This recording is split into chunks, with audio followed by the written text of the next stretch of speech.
CM Revanth రెడ్డిపై మరోసారి విరుచుకుపడ్డారు మాజీ మంత్రి హరీష్ రావు. చావు భాష తప్ప సాగు గురించి సోయలేని వ్యక్తిగా ముఖ్యమంత్రిగా ఉంటే రైతుల బతుకులు ఇలాగే క్యూలైన్లో తెల్లారాల్సిందేనన్నారు. అందరినీ తొక్కుకుంటూ వచ్చారని గర్వంగా చెప్పుకునే రేవంత్ రెడ్డి తన చెత్త పాలనతో రైతులే తొక్కుతున్నారన్నారు. చిల్లర రాజకీయాలకు విధ్వంసకర పాలనకు బలైపోతున్నది రైతులనన్నారు.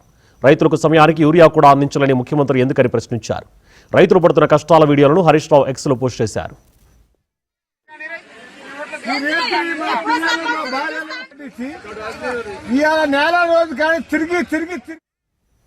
యూరియా కొరత కనిపించకుండా మసిపూసి మారేడుకాయ చేయడానికి తెచ్చిన యూరియా యాప్ ఏమైందని ప్రశ్నించారు హరీష్ రావు. యాసంగి సీజన్ ఆరంభంలో రైతులకు యూరియా కష్టాలు మొదలైతే మీ ప్రభుత్వం ఏం చేస్తుందని ప్రశ్నించారు. రేవంత్ జూబ్లీహిల్స్ ప్యాలెస్లో కూర్చుంటే రైతులు మాత్రం తెల్లవారుజాము నుంచే ఎముకలు కొరికే చరలో చెప్పులు క్యూలో పుట్టుకొని యూరియా కోసం ఎదురు చూస్తున్నారన్నారు.